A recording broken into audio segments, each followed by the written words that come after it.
Ghost Cult is pleased to welcome in Lonny of Black Veil Brides. How are you doing? Pretty good. Happy to be here. Thanks for having me. Yeah, man. I'm so glad that I got this chance to chat with you because I feel like you are the new guy in the band, but also I find your career fascinating. There's so much to unpack and ask you about.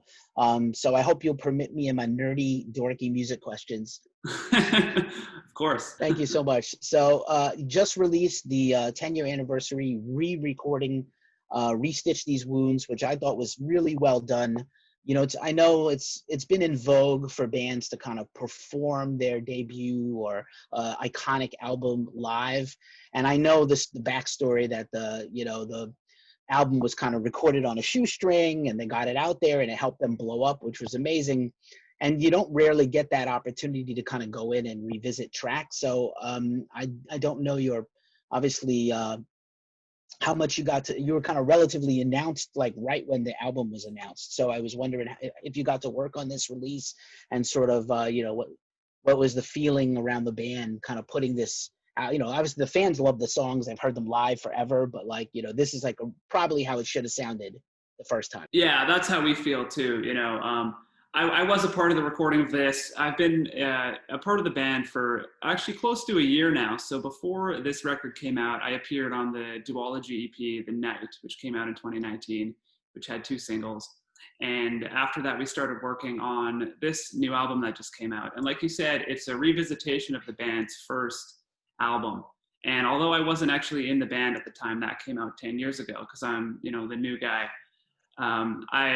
I have been a big fan of the band for a while before joining, so I'm quite familiar with those songs, and I had listened to them, hundreds of times before meeting any of the guys in the band. And so when I joined, they mentioned that they were going to be doing this re-record of that album that I grew up loving, and I was just so excited to, be a part of this 10-year anniversary and be able to lend my own touch to these songs that helped influence the player that I am today. So we're all really happy with how it turned out. We feel it's really a step up from the original. Some of the parts are reworked. Things sound a lot more mature, and overall it just sounds a lot more musical. Not trying to take anything away from the original release of the album 10 years ago, because that really is an iconic piece of work on its own. But it's just nice to revisit it and put a modern touch on it. Nice. And like I said, fantastic production. It's definitely sounds very modern. Like if you didn't know it was a re-recording or revisiting of older material, you'd be like, oh, this is a dope new BVB album. This is fantastic. Mm-hmm. That's true. And, the cool thing about the band too is that fans are still being introduced to it. People who are maybe just discovering music for the first time in bands they like, young teenagers or whatever. A lot of them are just being introduced to Black Veil Brides for the first time. So this might even be their first opportunity to hear these songs.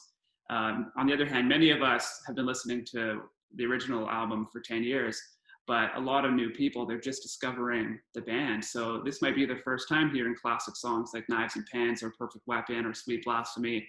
And, we're just excited that there's more ways for people to discover it now, because people could still go back and listen to the original if they'd like. But then on the other hand, we have the new versions too, which we love. So, we're just giving people some options. Nice. Did you get to personally embellish any of your parts, or did you play it pretty straight to the old traditional version? Yeah, some of the parts were embellished. For the most part, we used the original files as a starting point, and then we thought, oh, maybe we could, spice this up here, add a little bass lick here. And it was the same thing for all the instruments, drum-wise, vocal-wise, guitar-wise, even some production elements, like there's some synth parts going on, just quiet down in the mix to give it a little more buzz. So all around, a few of the parts are really heightened, and on other spots, it's a little more true to the original. Cool. I know, you of course know, as a longtime professional musician, when you play live, things change. You get used to playing things a certain way. Things become a little more loose or tight, depending on the band and the guys and or gals and performers, whoever's doing it. And so, I'm always interested when a song gets re-recorded by any band. It's always like, I wonder if sort of the morphing of the song over the years affects the recording of it now, because you just change as a person. Yeah, I would say it definitely does. it's funny when a band goes on tour, the first show, the songs are set a certain way. And then as the tour progresses, you find the songs tend to morph more and more. And by the last show of the tour, some of the arrangements might be completely different from the way they started, because we'll have conversations like, oh, let's add a solo section to this song, or let's do an extended outro on this song. And then naturally, those new arrangements will find their way into new recordings, should the band choose to revisit the recording of an album, which is what we did in this situation. It's kind of like looking at old pictures of yourself as a child. It's like, did I ever look like that? Because your brain doesn't catch up to your eyes. And it's the same thing with your ears and a record, right? Yeah, exactly. And a musical album really is a snapshot of that moment in time, like an audio snapshot, right? It's like looking at an old photo, but sound photo, if that makes any sense. Totally. Oh yeah, totally. Thank you for catching and picking up on that vibe with me. Of course, I sure hope you're okay. Your family's okay. The band is okay. It's just such a crazy time in the world with this pandemic, and then also just the protests and everything. I hope all your people are well, because it is a really crazy time in the world to just be existing. Yeah, it is a bit scary, but so far everyone is okay in our camp, and we're all doing what we can to stay safe. In fact, we just did a live stream show recently from the Whiskey A Go Go, and that was really our first time being like out back in a work environment. And even in doing so, we did take all precautions to stay safe. We had minimal people there, only the necessities, and we were all, putting on hand sanitizer every 3 seconds and that whole thing. So yeah, luckily everyone's okay here, and we hope things can return back to normal sooner rather than later. Right, because the band had a whole year of touring planned, right? This was a big year for you guys. We did, yeah. So we had one show in Mexico City on March 6th, which was right around the time this was all unfolding. And at that time, we were taking extra precautions just because we all wanted to not get sick, right? But we were wearing gloves and masks on the plane, and we were the only ones doing that. We were getting all these funny looks, and now it's crazy to think, a few months ahead, that's become just the new normal. So after that show in Mexico, we were all so pumped to get back on tour, because we had a week off after that. We were supposed to meet again in a week to head back out and tour the States within this moment. And, between that week of the Mexico show and the tour that was supposed to happen, that's when everything just hit hard with the virus and everything got canceled.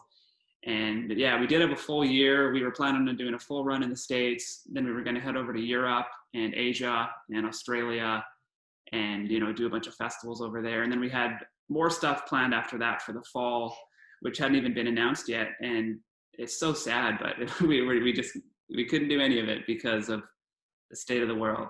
But, we're just trying to stay positive, and we're excited about the release of Restitch These Wounds, and we're actually working on a 6th Black Veil Brides album now, another full length of original music.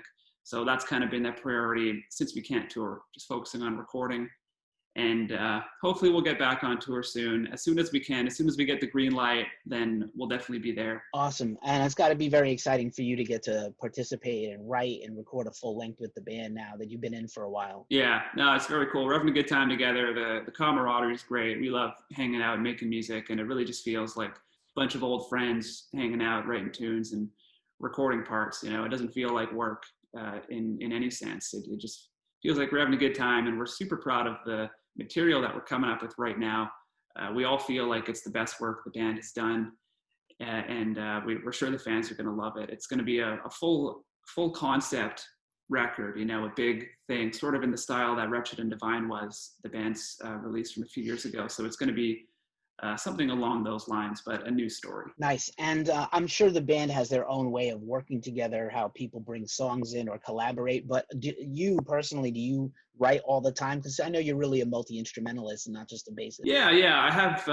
I have experience on a lot of different instruments. The way the band will write is normally somebody will just come in with a riff, like, hey, I wrote this riff last night, and then they'll play it, doo-ga-doo, or whatever it is, and then we'll be like, oh yeah, that's cool, or we'll be like, oh no, that sucks, depending on how good it is. Usually it's good though, we're all pretty confident in the stuff we're doing, and then we'll just expand from there. We'll add in some drums, we'll add in some other instrumentation, and then once we get an instrumental track together, then we'll bounce it out as an MP3.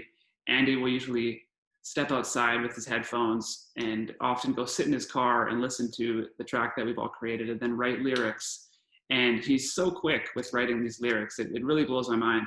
Like, he'll leave for about 20 minutes and come back with a full lyric page written front to back with the most incredible lyrics. And that's pretty much what you hear in the songs. It's just those finished lyrics there, and we hardly make any tweaks after that. He's really quick with it. It's really impressive. Yeah, I've always been a big fan of Andy, both in the band and solo. And I know you worked in his, I think we saw you live here in New York with his solo band, which I thought was amazing. And yeah, he's a very unique artist. I think a lot of people don't give him enough credit, actually, about how special a writer he is. Yeah, he's a pretty cool guy. Were you at that show at was it the Gramercy? Gramercy, yeah, it was major. I was there. It was wonderful. Yeah, that was a really fun time. So yeah, prior to joining Black Veil Brides, I had first worked in Andy's solo project, and that's how him and I met on his Ghost of Ohio tour. And then, after that tour ended, that's when I got asked to join Black Veil Brides. Nice. I was definitely the oldest guy in the venue that day. Yeah, it was a fun show.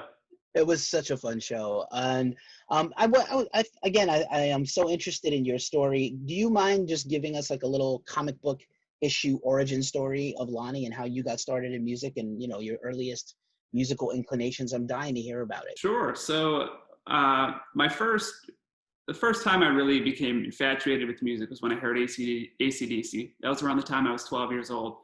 From then I started playing music. And I just, bought instruments, and I just began teaching myself through tab websites and YouTube videos and whatnot. And but after about a year of learning, I made a band with my best friends from school.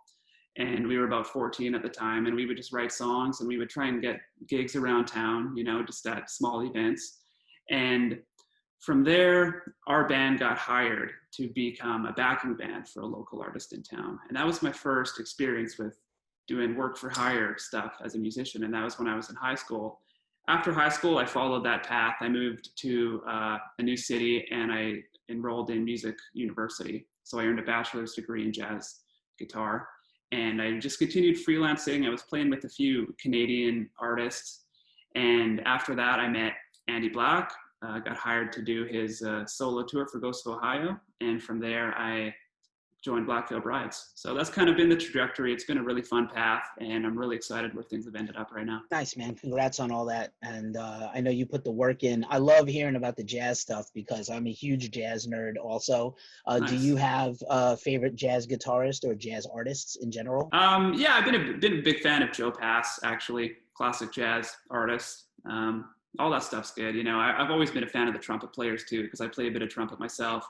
Guys like Dizzy Gillespie, Miles Davis, Chet Baker.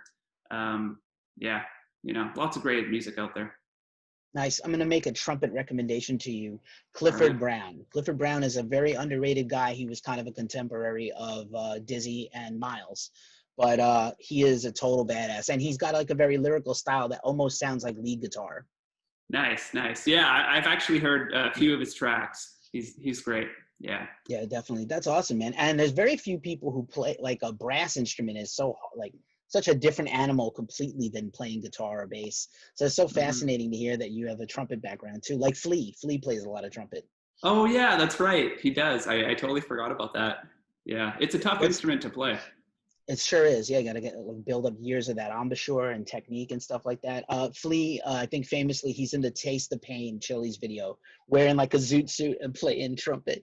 And to me, as like a young music student back in the day, we're going way back in the day, it was like hilarious to me. I was like, this guy is like outrageous as a bass player and a punk kind of dude. He was in Fear as a punk, in high school, he played bass with Fear. And then he's like, trumpeting along in this, playing trumpet on this track and being in this music video. It was hilarious to me. Yeah, I'll have to rewatch that one. Flea's great. He's a big inspiration of mine. I love the slap techniques that he does. He's awesome.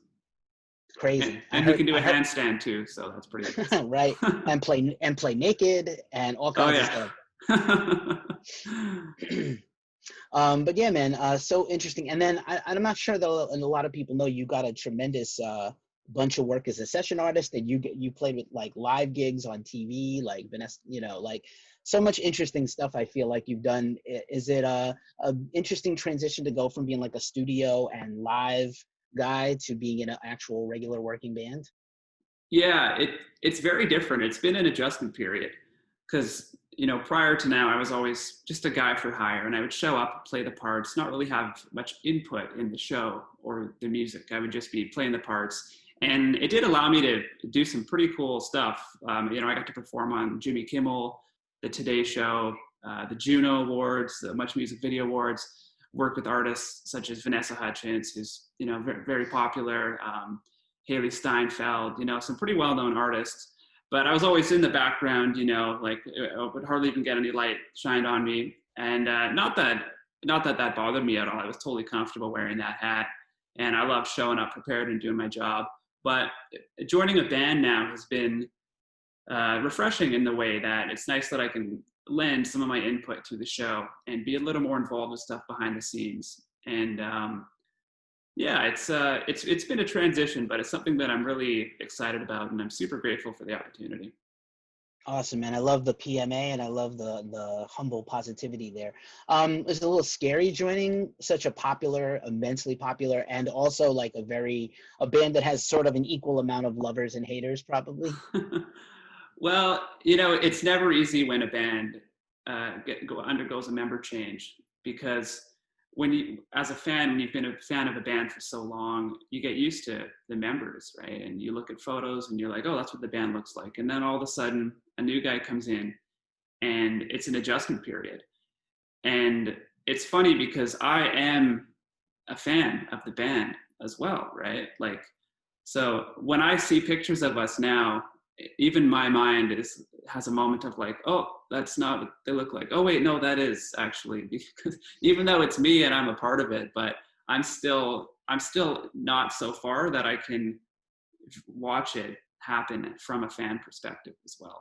But on the other hand, that's also allowed me to, just kind of be confident with who I am. And I've just gone in and done my thing. And for the most part, I've been, really grateful, and I feel like people have really been responding well to, me being a part of the band. And I've hardly seen any negativity towards it. I've received a lot of compliments and a lot of positivity regarding my involvement. So I'm really excited to see that. Awesome, man. I'm glad. It's tough out there, and of course, as a band becomes more and more popular, there's always going to be haters. But I always like to say that you don't know if you're doing it right unless you have some haters. So. Yeah, exactly. And like I've seen it in bands that I liked. When something that comes to mind is like, I'm a big fan of the band Falling in Reverse, and I remember Jack DeVincent was one of my heroes, the guitar player, and then all of a sudden he wasn't in the band, and they've had other guys since him, and that still bums me out because I'm such a big Jackie fan. But you learn to appreciate and respect the new guys as well. So I totally understand if anyone has any hesitation, but I'm just happy to be here and doing my thing, and I'm really grateful for all the positivity that a lot of people have been sharing with me. Nice, man. That's the way to go. I appreciate it. Just for a last question, obviously you did the whiskey stream a while back. Any ideas about doing another stream in the fall or other kinds of fan events? The band is always so good at keeping tabs on keeping close connection with the fan base. Yeah, we do enjoy staying connected in whatever way we can. Andy's got a weekly podcast he does. Jake does live streams on Twitch. I release weekly videos on my YouTube channel. Jinx and Cece both do a lot of stuff as well. So we all really try to stay connected as much as we can, and we just love the fans so much. And on the discussion of another live stream, we have been talking about it. Nothing's been announced yet, but odds are we're going to be doing something again sometime this fall. We're just planning it out now, making sure we can execute what we want to do properly. But yeah, most likely there'll be another live stream event coming up soon. Right on. I'm gonna finally close with this. I slipped this idea at Andy when I saw him at Comic-Con a year ago, and I said to him, "Dude, one sentence, '80s Kiss covers record. Let's do it. Black Veil Bride's '80s Kiss covers record. That's what I want to see." And he was like, maybe, because you know he loves some Kiss, right? And I'm a Yeah. huge Kiss. I was Kiss Army also as a kid, so I put Nice. the idea in his head. So I'm gonna put it in yours too. I think it would be Yeah. rad. I love that idea. I'm all for it. So I'll see if we'll see. You know, I think it's a great idea. So we'll see if we can make that happen at some point. Awesome, man. Thank you so much for your time. I appreciate your spirit, and congratulations on everything. You rule, and we'll link your YouTube and everything and your website in the description of this chat. And again, congrats on the new record. Thanks for having me. Been a pleasure.